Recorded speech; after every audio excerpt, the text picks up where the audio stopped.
এরপরের প্রশ্ন নাহিদ আপনি করেছেন, বিয়ের জন্য মেয়েদের কি কি গুণ দেখতে হবে? খুবই যুবক সুলভ প্রশ্ন, অত্যন্ত ভালো লেগেছে আমার কাছে। এমন একটি প্রশ্ন আসা দরকার ছিল। ভাই নাহিদ, আপনি বিশেষ শুভেচ্ছা পেতেই পারেন, আপনার মাধ্যমে আমাদের অন্য ভাই বোনরা জানবেন ইনশাআল্লাহ। বিয়ের জন্য কি কি গুণ দেখব আমরা? আজকাল আমাদের সমাজে বিয়ে ভঙ্গের এক হিড়িক চলে, আপনারা জানেন, এক মহামারীর রূপ ধারণ করেছে বিয়ে ভঙ্গের রোগটি, বিষয়টি। আর এর মূল কারণগুলোর ভিতরে একটা এটাও যে বিয়ের সময় আমরা মেয়ে নির্বাচনের ক্ষেত্রে, এমনকি মেয়ে পক্ষ ছেলে নির্বাচনের ক্ষেত্রে আমরা ভুল করি, আর এর মাসুলটা দিতে হয় পরবর্তীতে এসে। প্রিয় দর্শক, রাসূল করিম সাল্লাল্লাহু আলাইহি ওয়াসাল্লাম বলেছেন, তুনকাহুল মারআতু লিআরবা, মেয়েদেরকে বিয়ে করা হয় চারটি বিষয় দেখে। এবং একই কথাকে আপনি উল্টিয়েও বলতে পারেন, অর্থাৎ ছেলেদের বিয়ের ক্ষেত্রেও এই চারটি বিষয় দেখা হয়। তার ভিতরে একটি হলো লিমালিহা, তার সম্পদ দেখে, ওয়ালি জামালিহা, তার সৌন্দর্য দেখে দ্বিতীয়টি, আরেকটা হলো ওয়ালি হাসাবিহা, তার বংশমর্যাদা দেখে। রাসূল করিম সাল্লাল্লাহু আলাইহি ওয়াসাল্লাম বলেছেন, ফাজফার বিজাতিদ্দিন, তুমি বিয়ে করার সময় দিনদারিতা দেখে, তাকওয়া দেখে, আল্লাহর সাথে সম্পর্ক দেখে, ওইটাকে দেখে তারপর তুমি বিয়ে করো, কত তার উপরে চলবো। আমি আমার কথা যদি বলি, আমি যখন বিয়ে করি তখন আমার অনেক আগের কথা, যদিও তখন আমার উপার্জন ছিল সব মিলিয়ে বলতে পারেন 1,500 টাকা ঢাকায়। আমি ওই অবস্থায় বিয়ে করেছি এক বাড়িওয়ালির মেয়েকে, ঢাকা শহরের বাড়িওয়ালি, অথচ আমি ঢাকা শহরের ফ্ল্যাটওয়ালাও না।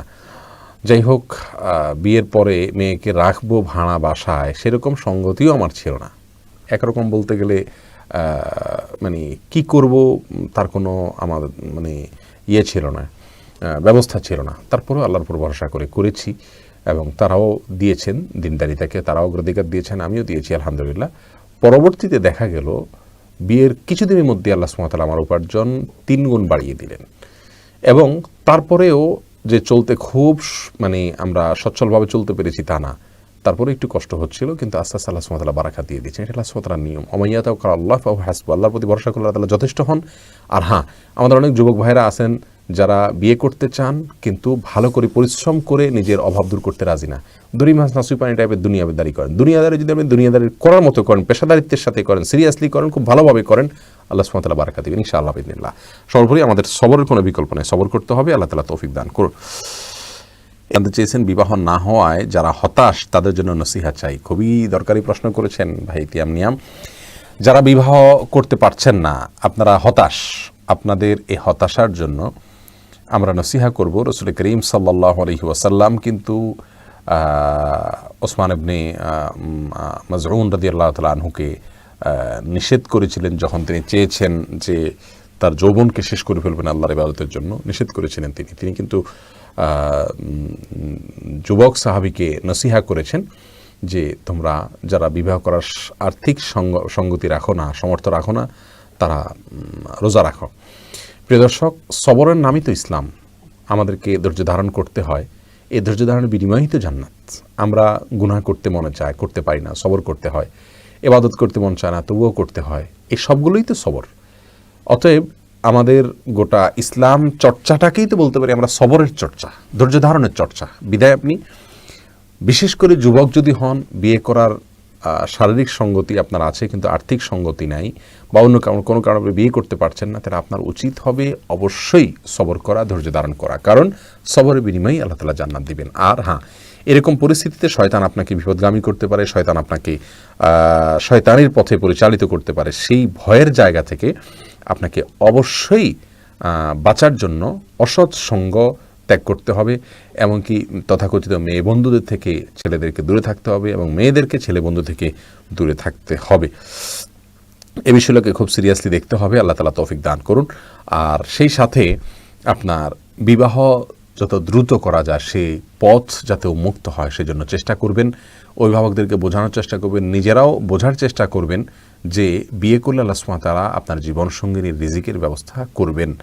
এরপরে আরিফ বিল্লাহ গাজী আপনি জানতে চাইছেন, এই জীবনে অনেক গুনাহ করেছি, আল্লাহ কি মাফ করবেন? ভাই আরিফ বিল্লাহ গাজী, আল্লাহ তাআলা অবশ্যই মাফ করবেন। আল্লাহ সুবহানাহু ওয়া তাআলার দয়া এত বেশি যে আমরা গুনাহ করতে করতে আল্লাহ সুবহানাহু ওয়া তাআলার দয়াকে সীমাবদ্ধ করতে পারবো না।